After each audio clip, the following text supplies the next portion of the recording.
মুক্তি মুক্তি চাই, মুক্তি মুক্তি মুক্তি চাই, চাকরি চাকরি চাকরি চাই, চাকরি চাকরি চাকরি চাই, মুক্তি মুক্তি মুক্তি চাই।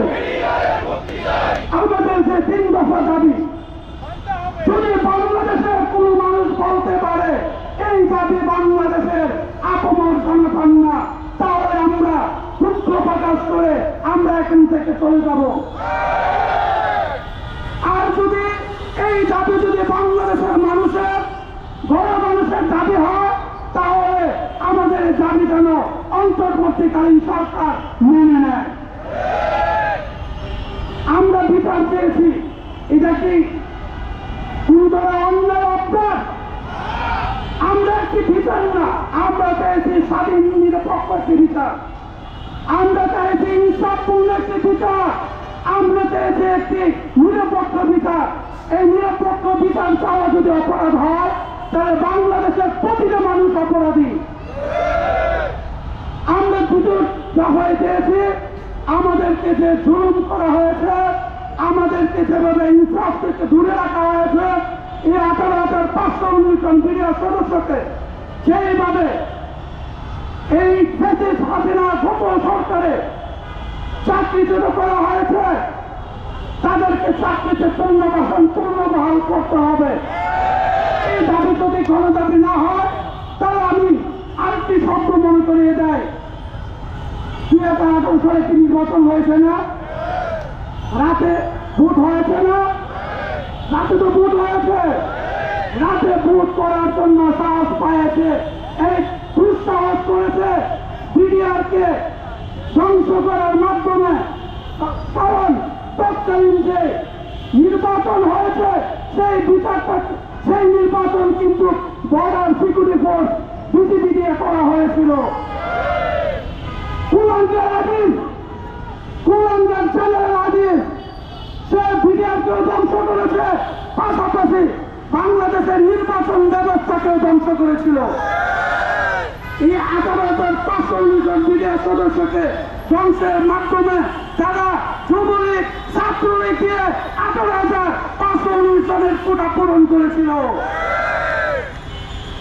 এই 18,519 জন কোটার মাধ্যমে এই বিজিবি দিয়ে স্ট্রাইকিং ভোট করে তারা একটি অবৈধ নির্বাচন করেছিল।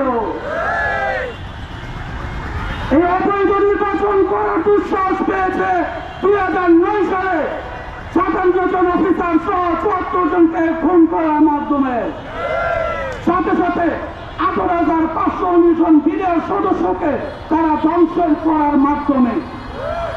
তাহলে আমরা যদি চাকরি চাই, এটা যদি অবৈধ কিছু চাওয়া হয়, তাহলে এর বিপরীতে দাঁড়ান দেখি তার মায়ের শক্তি আছে, তার মায়ের পুজোর শক্তি আছে। আমাকে দেখান যে এই চাকরি চাওয়া, এই নিরপেক্ষ বিচার চাওয়া, এই স্বাধীন কমিশন চাওয়া অবৈধ, তাহলে আমি তার বিরুদ্ধে, তার সাথে আমি বাহেস করতে রাজি আছি। তাহলে আপনার যদি শক্তি থাকে, ডক্টর মোহাম্মদ ইউনূস, আপনার সাথে আমাকে ডায়লগে বসান, তাহলে আপনার সাথে আমার খেলা হবে ইনশাল্লাহ। এই বিডিআর কি মরে গেছে? এই জেগেছে রে, জেগেছে, এই জেগেছে রে, জেগেছে,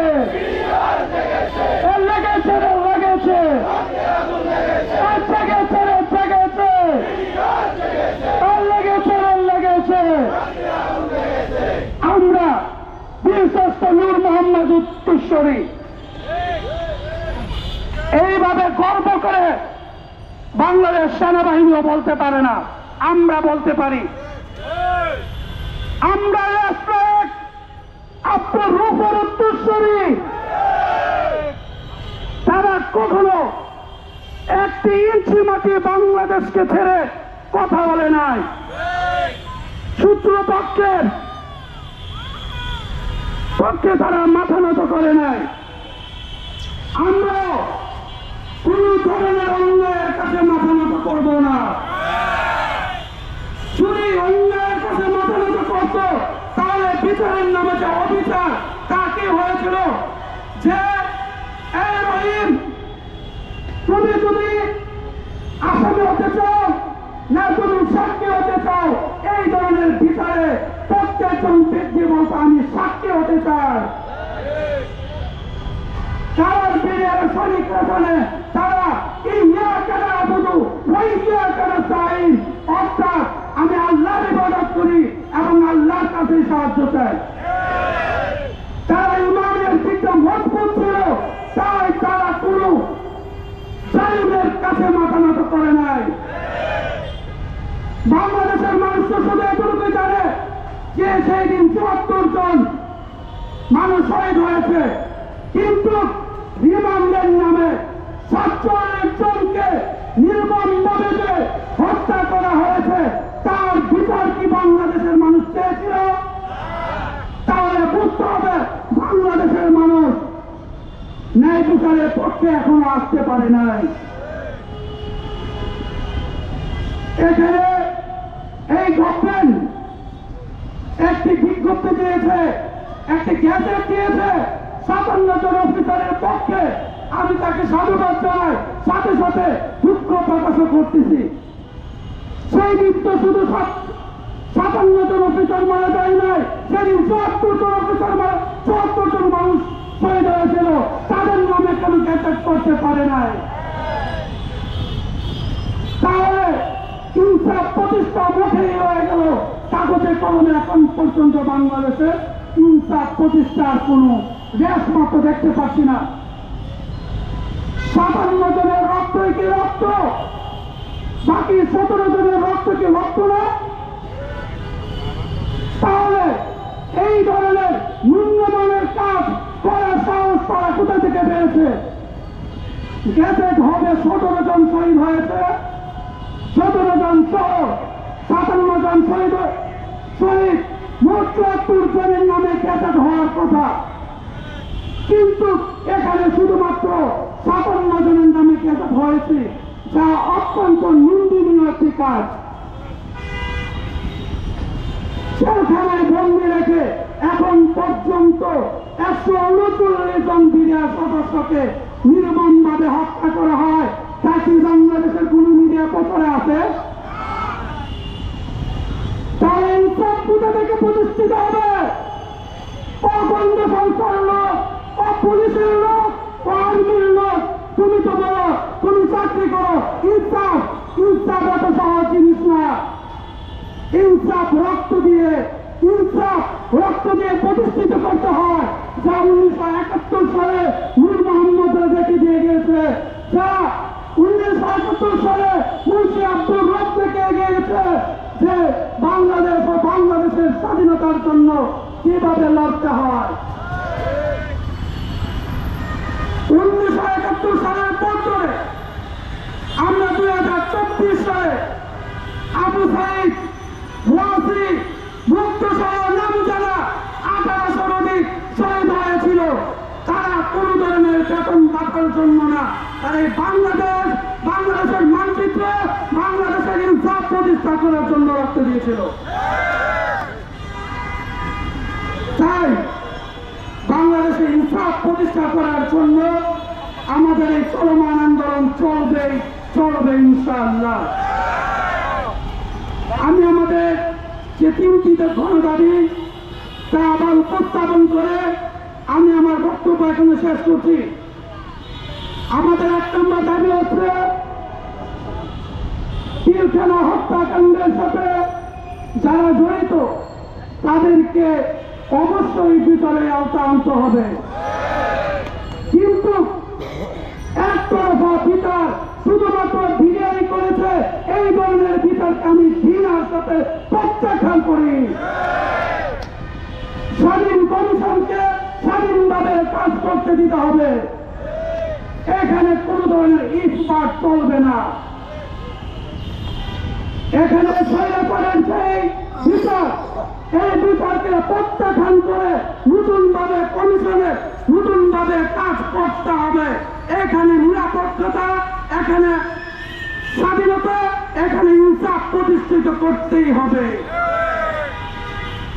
সাথে সাথে শেখ হাসিনার ষড়যন্ত্রের কারণে ১৮৫১৯ জন বিডিআর সদস্যকে চাকরিচ্যুত করা হয়েছে, তাদেরকে অবশ্যই অবশ্যই সম্মান সহ তাদেরকে ক্ষতিপূরণ সহ তাদেরকে চাকরিতে পুনর্বাসন করতেই হবে।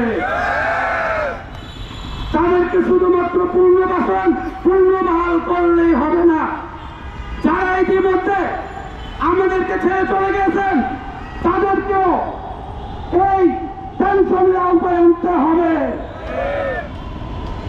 সেই সকল নিরপরাধ বিডিআর সদস্য এখনো জেলখানায় আছে, তাদেরকে অতি দ্রুত মুক্তি দিতে হবে।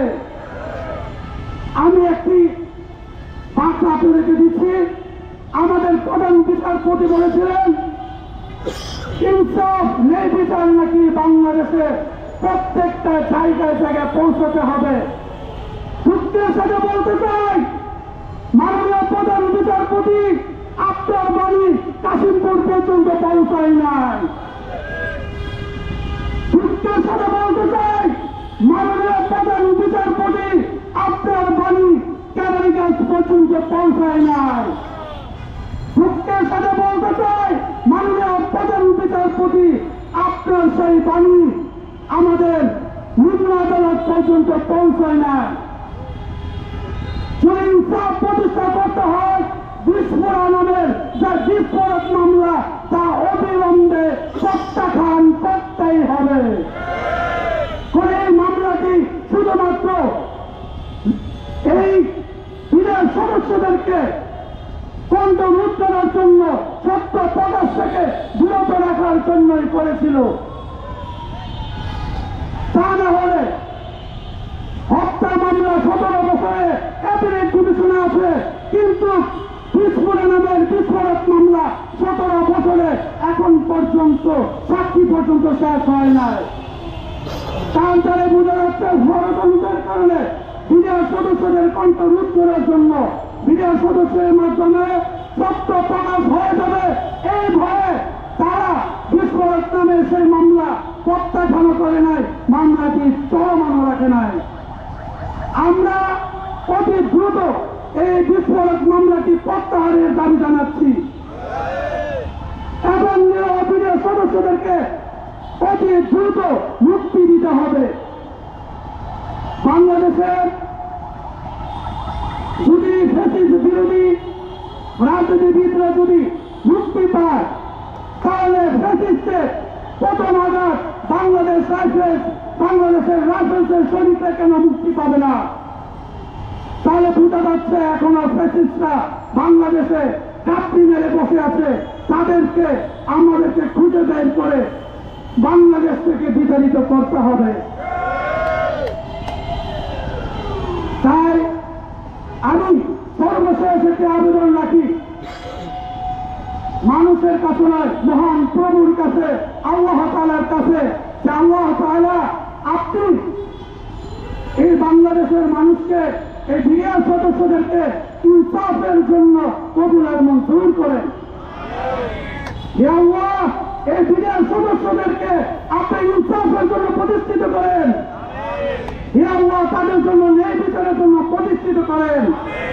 হে আল্লাহ, তাদেরকে বিগত সালে 17 বছরের কষ্ট লাঞ্ছিত করে যেহেতু তাদের ঈমান নষ্ট করতে পারে নাই, বিগত দিনগুলোতে যেন তাদের ঈমান কেউ নষ্ট করতে না পারে।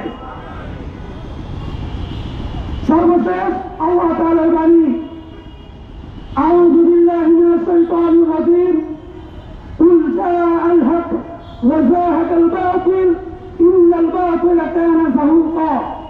অর্থাৎ প্রত্যেকটা ন্যায় বিচার প্রতিষ্ঠিত হবে, হক প্রতিষ্ঠিত হবে। মিথ্যা সময়ের সময়ে তারা লাঞ্ছিত বঞ্চিত করবে হককে, কিন্তু সর্বোপরি হক বিজয়ী দান হবে। আল্লাহ তাআলা সূরা আসরে আরেকটি বাণীতে বলেন, বিসমিল্লাহির রহমানির রহিম, ওয়াল আসর। অর্থাৎ সময়ের কসম করে আল্লাহ তাআলা বলতেছেন, সময়ের কসম, ইন্নাল ইনসানা লাফী খুসর ইল্লা আল্লাযীনা আমানু ওয়া আমিলুস সালিহাত ওয়া তাওয়াসাউ বিল হক ওয়া তাওয়াসাউ বিস সবর। অর্থাৎ যারা সবর ধারণ করে প্রতিষ্ঠিত হয় তারা অবশ্যই বিজয়ী দান হয়, তারা অবশ্যই বিজয়ী লাভ করবে। এটা মহান প্রভু মহান আল্লাহ তাআলার বাণী। হয়তো দুদিন আগে আর দুদিন পরে যেমনি ভাবে ফসিস গিয়েছে, ঠিক তেমনি ভাবে হকের বিরুদ্ধে যারা এখন পর্যন্ত ষড়যন্ত্র করতেছে তাদেরকে ওই পথ ধারণ করতেই হবে। এমন কোন পথ বাংলাদেশে এখন পর্যন্ত সৃষ্টি হয় নাই। কারণ মহান রবের সাথে যুদ্ধ করবে, মহান রবের সাথে যুদ্ধ করবে এই ধরনের বাহিনী বিশ্বে কোথাও জন্ম হয় নাই এবং হবেও না। তাই সূরা আসাদ এবং আল্লাহ তাআলা সেই বাণীগুলোকে আমি আল্লাহর কাছে প্রার্থনা করি যেন মিডিয়ার মুসলিম সদস্যদের জন্য যেন প্রতিষ্ঠিত রূপ হিসাবে তাদেরকে আল্লাহ তাআলা কবুল করে। আমরা তখন আরেকটি সূরা পড়ব, ইযা জাআ নাসরুল্লাহি ওয়াল ফাতহ। হক এবং ন্যায়ের সাথে যারা থাকবে তারা দলে দলে বিজয়ী লাভ হবে। এটা কার বাণী? আমার বাণী? কার বাণী? মহান রবের বাণী। মহান রব বলতেছে যে হকের সাথে যারা থাকবে, সবরের সাথে যারা থাকবে তাদের জন্য কি থাকবে? বিজয়ী থাকবে। ইযা জাআ নাসরুল্লাহি ওয়াল ফাতহ ওয়া রাআইতান নাস ইয়াদখুলুনা ফী দীনিল্লাহ। দিন প্রতিষ্ঠিত হবে, হক কি হবে? প্রতিষ্ঠিত হবে। আফওয়াজা ফাসাব্বিহ বিহামদি রাব্বিকা ওয়াস্তাগফির। যারা তাসবিহ আদায় করে, যারা তওবা করে, আল্লাহর সাহায্য চায়, যেমন আল্লাহ তাআলা সূরা ফাতিহায় বলে ইয়্যাকা না'বুদু ওয়া ইয়্যাকা নাস্তাঈন। অর্থাৎ আমার বিরিয়ার সদস্যরা আশা রাখি তারা আল্লাহর কাছে প্রার্থনা করে এবং আল্লাহর কাছে সাহায্য চায়। গায়রুল্লাহ মাধ্যম হিসাবে আমরা হয়তোবা ব্যবহার করতে পারি, কিন্তু মুসলিমের সাথে সরাসরি কারে শুনতে হয়? আল্লাহু আকবার। বলেন আল্লাহু আকবার। এই নারে তাকবীর, এই নারে তাকবীর। আল্লাহ তো মহান। আল্লাহ যেহেতু আপনাদের ধৈর্য পরীক্ষা নিচ্ছে, আপনারা দোষাহারা হবেন না। ইনশাআল্লাহ আমাদের বিজয় খুবই সন্নিকটে। ওয়াখির দাওয়ানা আলহামদুলিল্লাহি রাব্বিল আলামিন। আসসালামু আলাইকুম ওয়া রাহমাতুল্লাহ। ধন্যবাদ।